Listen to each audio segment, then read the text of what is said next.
sang suami boleh merujuk dengan sepihak tanpa persetujuan sang istri. Karena hakikatnya perceraian tersebut adalah untuk memberikan pendidikan agar belajar. Maka kalau sang suami ingin rujuk, boleh merujuk tanpa kesepakatan sang istri. Dan kapan sang suami merujuk mengatakan, aku rujuk kembali, maka detik itu juga dia menjadi istrinya lagi dan tanpa harus dengan saksi. Karena masih dalam masa iddah. Nah, kalau wanita tersebut atau mantan istri Anda itu sudah Anda rujuk kok menikah lagi, maka pernikahan yang kedua, pernikahannya adalah tidak sah karena dia masih menjadi istri Anda. Tidak sah pernikahannya. Lalu solusinya bagaimana? Anda harus lapang hati demi kebaikan. Yang jelas istri itu adalah salah. Tapi kita orang beriman bukan yang salah lalu terus kita jerumuskan dalam kesalahan. Pun dia tidak mau dengan Anda. Masih banyak wanita lain yang solehah, yang baik bakal membahagiakan Anda, wahai laki-laki. Selagi dia tidak mau dengan Anda, jangan biarkan dia terus dalam dosa. Detik ini juga hendaknya Anda cerai dan sampaikan kepada dia, baru hari ini aku cerai. Cerai lagi dia. Kemudian agar dia tidak berhubungan, agar menjauh sesaat hingga masa iddah dari perceraian Anda yang kedua ini, baru dia menikah lagi. Berikan wawasan kepadanya, berikan pemahaman agar dia halal, biarpun dia dosa di hadapan Allah karena selama ini dia melakukan hal yang salah, tapi dia juga tetap umat Nabi Muhammad SAW. Tidak perlu Anda memperluas dendam, memperdalam dendam atau marah, lalu Anda mengikat dia, pokoknya tidak akan aku cerai selamanya. Anda membiarkan dia untuk dalam dosa.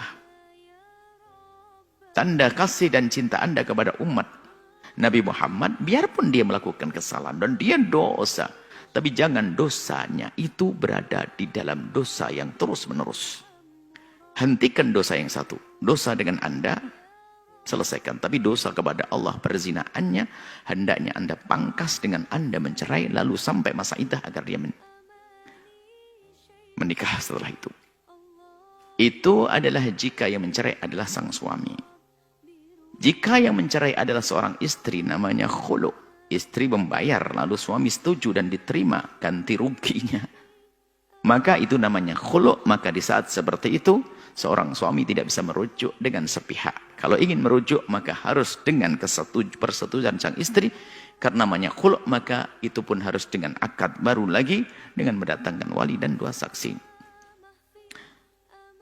Yang perlu kami tekankan di sini, hendaknya semua harus takut haram.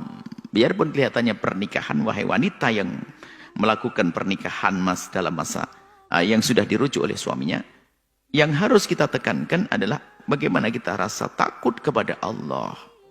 Takut melakukan zina, biarpun itu katanya pernikahan, hakikatnya tidak sah di hadapan Allah. Yuk kita semuanya sadar mana ini. Para wanita-wanita jangan menyembunyikan kisah pernikahannya yang masih sah. Sebab kita juga pernah mendengar seorang suami, seorang istri hanya pergi ke tempat yang jauh, sementara di negerinya masih punya suami, tiba-tiba di sana berkata kalau dia sudah tidak punya suami. Lalu dinikahkan oleh seorang ustadz, ustadznya tidak dosa karena ustadznya tidak tahu kalau dia masih punya suami. Sebab wanita tersebut berkata kalau masih punya suami. Biarpun diakadkan oleh wali kutub tetap saja tidak sah. Ini perlu kejujuran. Di sisi lain nasihat bagi suami yang menemukan istrinya naudzubillah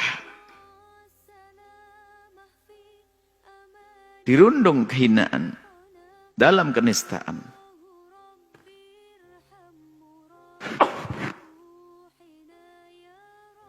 Memaksa untuk menikah semacam itu artinya sudah tidak mau dengan Anda. Buka hati Anda, lepas, kemudian suruh menikah lagi setelah masa iddah selesai, biar dia tidak terus dalam kehinaan. Biarpun mungkin Anda karena mencintainya, Anda sangat mencintainya, tapi Anda tidak bisa terus seperti itu. Dan kami sampaikan kepada suami, pada laki-laki yang telah mencerai istrinya, jangan sampai istri mencerai atau tidak mau mencerai istri hanya karena ingin menyiksa agar istri tidak menikah lagi.